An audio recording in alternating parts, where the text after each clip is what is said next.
Livro A Vida Abundante, de T.L. Osborne. Capítulo 8. Certo vizinho. Certo homem veio de mudança para nossa comunidade e caiu na mão de salteadores, os quais, depois de tudo roubarem dele e lhe causarem muitos ferimentos, retiraram-se deixando-o semi-morto. Simplesmente veio de mudança. Casualmente passava certo vizinho por aquela rua e, quando o viu, passou pelo outro lado, dizendo de si para si: já estou quase atrasado para a reunião da igreja. Se eu parar, certamente perderei a oração de abertura. Além disso, a igreja provavelmente sabe a respeito dele. Semelhantemente, outro vizinho chegou até aquele local e, vendo-o, passou de largo, dizendo: querem, pois, que assistamos vizinhos novos tais como este? Ora, não estou querendo dar a impressão de ser fanático religioso. Simplesmente esperarei até que ele fale casualmente comigo em alguma outra ocasião e então direi: com licença, não pense que sou do tipo que fica exagerando quanto a essas coisas, mas se um dia você tiver oportunidade, é possível que queira visitar nossa igreja quando se sentir disposto e não tiver algum filho doente, nem estiver planejando passar o fim de semana fora, nem tiver visitas e se tiver tempo. Mas certo vizinho, seguindo seu caminho, passou perto dele e, vendo-o, compadeceu-se dele e, chegando-se, deu-lhe as boas-vindas na comunidade, convidou-o para o culto da igreja e até ofereceu-se para buscá-lo. No domingo seguinte, o crente levou o novo vizinho ao pastor e disse: cuide dele e, se eu puder prestar mais algum serviço, falo-ei com alegria. Qual desses três lhe parece ter sido próximo do recém-chegado à comunidade? Capítulo 9. A fome na Rússia. Durante os anos de 1920 e 1921, calcula-se que quase 20 milhões de pessoas morreram de fome na Grande Rússia. Certo homem nos Estados Unidos mandava dinheiro todos os meses para o seu irmão na Rússia para o sustento deste e das 3 irmãs. Depois da fome, o irmão voltou aos Estados Unidos e então ficou sabendo que era ele o único sobrevivente da família. As demais irmãs tinham morrido de fome. Certo dia, o irmão norte-americano perguntou: George, como aconteceu? Não remeti dinheiro suficiente? George apresentou desculpas nervosas e incoerentes. 8 meses mais tarde, George estava morrendo e sua grande culpa não lhe dava paz. Chamou seu irmão. Pedro, havia bastante, mas guardei tudo para mim mesmo. E então morreu. Imagine você chegar ao fim da caminhada da vida, para então reconhecer que adotou a mesma atitude no tocante ao pão da vida. Havia bastante para toda criatura, mas você o guardou para si mesmo e as demais pessoas morreram de fome. Apenas 3% de todas as almas que nasceram neste ano ouvirão o Evangelho. Há suficiente? Estamos guardando tudo para nós mesmos? Em nossas cruzadas fico conhecendo milhares de cristãos que têm zelo para dar aos outros o pão da vida. Acreditam que tive sucesso nessa obra. Pedem que eu conte os segredos.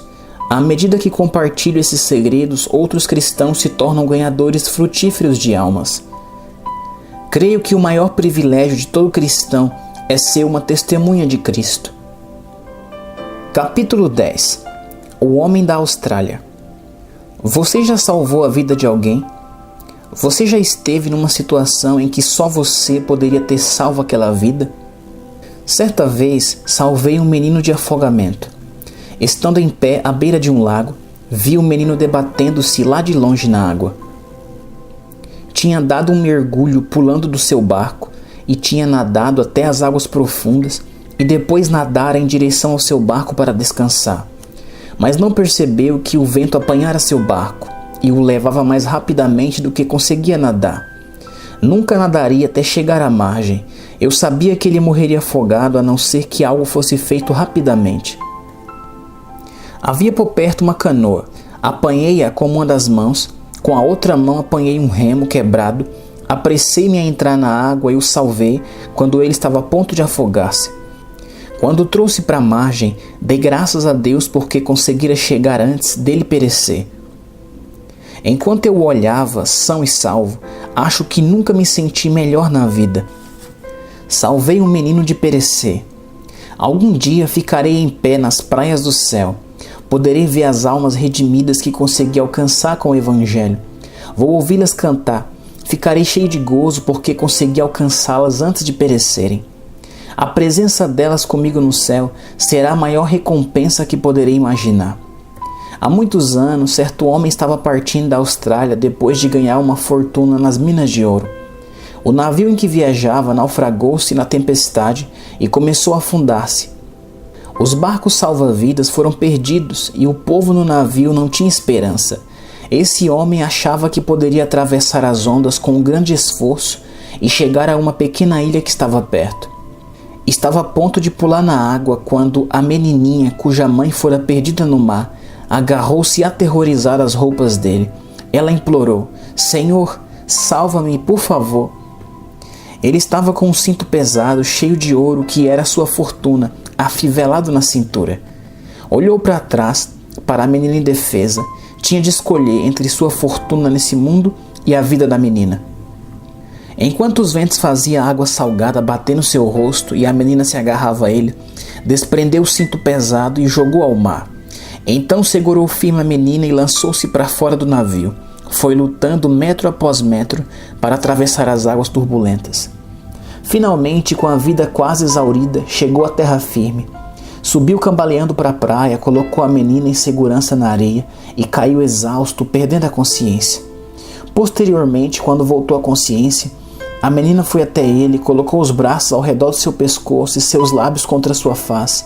Olhou com seus olhos meigos e disse: Senhor, estou tão feliz porque me salvou.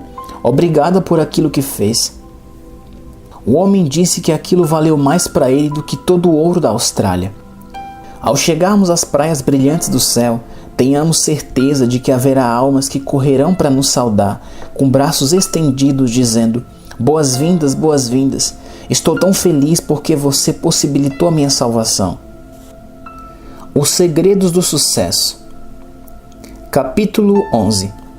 Como desenvolver o sucesso e a felicidade. Além dos 3 hábitos cristãos diários: primeiro, da oração; segundo, da leitura bíblica; terceiro, do testemunhar, seguem-se mais alguns segredos do sucesso da vida abundante. No século III, Cipriano, bispo de Cartago, escreveu ao seu amigo Donato: Este mundo é mau, Donato, incrivelmente mau. Mas descobri no meio dele um povo pacato e santo que aprendeu um grande segredo. Descobriram uma alegria que é 1000 vezes melhor do que qualquer dos prazeres da nossa vida pecaminosa. São desprezados e perseguidos, mas não se importam com isso. Têm o domínio sobre a sua própria alma, vencer o mundo. Essas pessoas, Donato, são os cristãos, e eu sou um deles. Se você já se arrependeu dos seus pecados e recebeu Cristo como Salvador, logo você também é um deles. Um passo vital para você seguir a Cristo é a sua comunhão com os outros cristãos. A Bíblia ensina que vós sois o corpo de Cristo e seus membros em particular. 1 Coríntios 12:27. Que nós, os cristãos, nos tornaremos cada vez mais e de todas as maneiras semelhantes a Cristo, que é o cabeça do seu corpo, a Igreja. Sob a sua direção, o corpo inteiro se ajusta perfeitamente e cada um dos membros, em sua maneira particular, auxilia os outros membros, de tal modo que todo o corpo saudável está em crescimento e cheio de amor. Efésios 4, 15 e 16, Bíblia Viva. Paulo diz respeito dos cristãos individuais. Alguns de nós recebemos um talento especial como apóstolos. A outros, ele concedeu o dom de serem capazes de pregar bem. Alguns têm a habilidade especial de ganhar pessoas para Cristo, ajudando-as a crer nele como seu Salvador. Outros ainda têm o dom de cuidar do povo de Deus como um pastor faz com seu rebanho e dirigi-lo e ensiná-los no caminho de Deus. Por que é que ele nos dá esses talentos especiais para fazermos melhor determinadas coisas?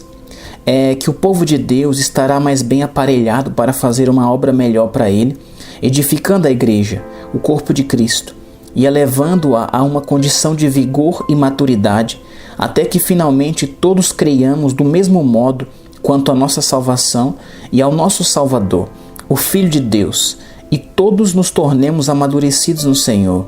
Sim, crescermos a ponto de que Cristo ocupe completamente todo o nosso ser. Efésios 4, do 11 ao 13, Bíblia Viva. Seguiremos com amor a verdade em todo o tempo, falando com verdade, tratando com verdade, vivendo com verdade, e assim nos tornaremos cada vez mais e de todas as maneiras semelhantes a Cristo, que é o cabeça do seu corpo, a Igreja. Efésios 4, 15, Bíblia Viva. E agora vocês se tornaram pedras vivas de construção para Deus utilizar na edificação da sua casa. E o que é mais, vocês são sacerdotes santos, portanto, cheguem-se a Deus. Vocês são aceitáveis a Ele por causa de Jesus Cristo e ofereçam-lhe aquelas coisas de que Ele se agrada. 1 Pedro 2,5, Bíblia Viva.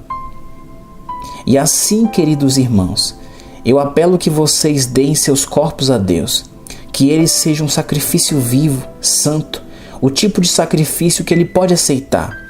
Quando vocês pensam naquilo que Ele fez por vocês, isto será pedir muita coisa?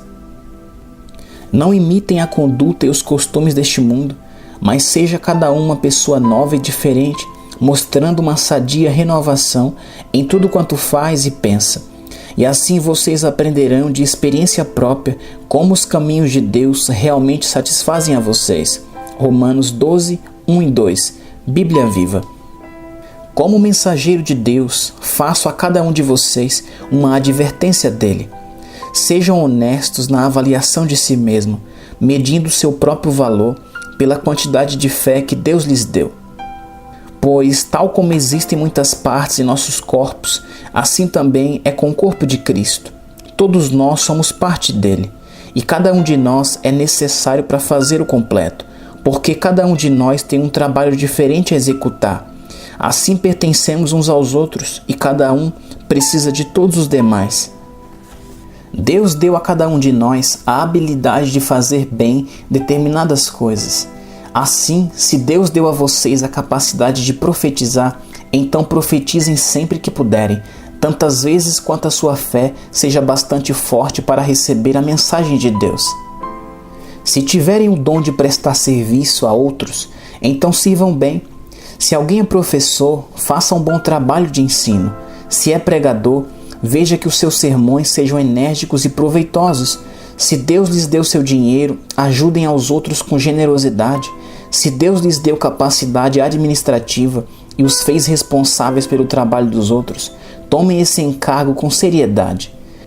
Aqueles que levam consolo aos entristecidos devem fazê-lo com disposição cristã. Não finjam apenas amar os outros, amem realmente, odeiem tudo aquilo que está errado, coloquem-se ao lado do bem, amem-se uns aos outros com afeição fraternal e tenham prazer em honrar uns aos outros. Não sejam nunca preguiçosos no trabalho, porém sirvam fervorosamente ao Senhor. Fiquem alegres com tudo quanto Deus está planejando para vocês. Sejam pacientes na dificuldade e sempre perseverantes na oração. Quando os filhos de Deus estiverem em necessidade, sejam vocês os primeiros a ajudá-los. E criem o hábito de convidar hóspedes para jantar em suas casas, ou se precisarem passar a noite, deem-lhes pousada. Se alguém o maltratar porque você é um cristão, não destrate, ore, sim, para que Deus o abençoe. Quando outros estiverem alegres, alegre-se com eles. Se estiverem tristes, participem de sua tristeza. Trabalhem juntos com alegria. Não busquem mostrar grandeza. Não procurem cair nas boas graças de gente importante, mas tenha prazer na companhia de gente comum. E não pensem que vocês sabem tudo. Nunca paguem o mal com o mal. Façam as coisas de maneira tal que todos possam ver que vocês são absolutamente honestos. Não contendam com ninguém. Tanto quanto possível, vivam em paz com todos. Queridos amigos, nunca se vinguem. Entreguem tudo a Deus, pois Ele disse que retribuirá aqueles que o merecem. Não faça justiça com as próprias mãos. Ao invés disso, deem de comer a um inimigo se ele estiver com fome. Se estiver com sede, dê-lhe alguma coisa para beber, e assim vocês estarão amontoando brasas vivas sobre a cabeça dele. Em outras palavras, ele se sentirá envergonhado de si mesmo por aquilo que tiver feito a vocês. Não deixem que o mal prevaleça, mas triunfem sobre o mal, praticando o bem. Romanos 12, do 3 ao 21, Bíblia Viva. Obedeçam ao governo, porque Deus foi quem o estabeleceu. Vocês precisam obedecer às leis. Romanos 13, do 1 ao 5, Bíblia Viva. Paguem também seus impostos, porque os trabalhadores do governo precisam ser pagos, a fim de poderem continuar a fazer a obra de Deus, que é servir a vocês. Romanos 13, 6, Bíblia Viva. Deem a cada um qualquer coisa que eles tenham receber. Paguem alegremente seus impostos e direitos alfandegários, obedeçam aos seus superiores e honrem e respeitem a todos aqueles a quem isso for devido. Paguem todas as suas dívidas, exceto a dívida do amor aos outros. Nunca terminem de pagá-la. Se vocês amarem aos outros, estarão obedecendo a todas as leis de Deus e satisfazendo todas as suas exigências. Se você amar o seu semelhante tanto quanto ama a si próprio, não desejará maltratá-lo ou enganá-lo, matá-lo ou roubá-lo-lhe algo. E você não pecará com a esposa dele, nem desejará aquilo que lhe pertence, nem tampouco fará qualquer outra coisa que os 10 mandamentos dizem que está errado. Romanos 13, do 7 ao 9. Outra razão para um viver correto é esta. Vocês sabem como já é tarde, o tempo está se escoando. Despertem, pois que a vinda do Senhor está mais próxima agora do que quando cremos no princípio. A noite já passou e o dia de sua volta estará aqui logo. Portanto, deixem as más obras das trevas e vistam a armadura de uma vida direita, como devemos fazer os que vivemos na luz do dia. Sejam modestos e verdadeiros em tudo que fizerem, a fim de que todos possam aprovar a conduta de vocês. Não gastem o tempo em festanças desenfreadas, nem embebedando-se ou no adultério, ou na imoralidade, ou em brigas e ciumeiras. Mas peça que o Senhor Jesus Cristo os ajude a viver como devem e não façam planos para deleitar-se no mal. Romanos 13, do 11 ao 14, Bíblia Viva. Deem uma calorosa acolhida a qualquer irmão que deseje unir-se a você, mesmo que a sua fé seja fraca. Não o censurem por ele ter ideias diferentes das suas a respeito daquilo que está certo ou errado.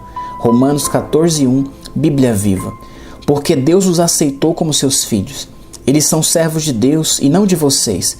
São responsáveis perante Ele e não perante vocês. Deixem que Ele lhes diga se eles estão certos ou errados. E Deus mesmo é capaz de levá-los a agir como devem. Romanos 14, 3, 4, Bíblia Viva. Vocês não têm nenhum direito de censurar um irmão ou olhar com desprezo para ele. Lembre-se de que cada um de nós comparecerá individualmente perante o tribunal de Deus. Assim, não censurem mais uns aos outros.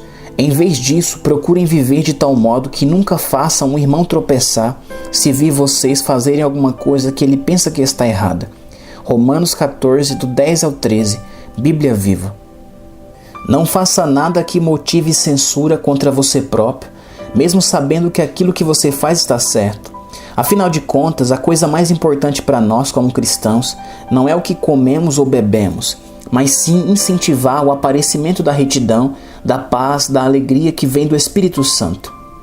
Se vocês deixarem Cristo ser Senhor nessas coisas, Deus ficará satisfeito e seus amigos também ficarão.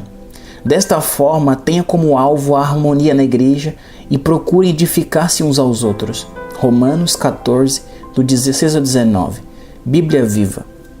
Que Deus, aquele que dá paciência, constância, ânimo, possa ajudá-los a viver em completa harmonia um com os outros, cada um tendo para com o outro a mesma atitude de Cristo. E então todos nós podemos juntos louvar ao Senhor a uma voz, dando glória a Deus, o Pai de nosso Senhor Jesus Cristo. Portanto, acolha-se calorosamente uns aos outros na igreja, tal como Cristo acolheu calorosamente vocês, e então Deus será glorificado. Romanos 15, do 5 ao 7, Bíblia Viva. Eu os entrego a Deus, aquele que é capaz de fazê-los fortes e firmes no Senhor, tal como diz o Evangelho, e tal como eu lhes tenho falado. Este é o plano divino de salvação para vocês que não são judeus, conservados em segredo desde o princípio dos tempos. Agora, porém, tal como os profetas predisseram e conforme Deus ordena, esta mensagem está sendo pregada em toda parte, para que todo o povo ao redor do mundo tenha fé em Cristo e lhe obedeça. A Deus, que é o único sábio, seja a glória para todos sempre, por meio de Jesus Cristo nosso Senhor. Amém. Com toda a estima. Paulo. Romanos 16, do 25 ao 27. Bíblia Viva.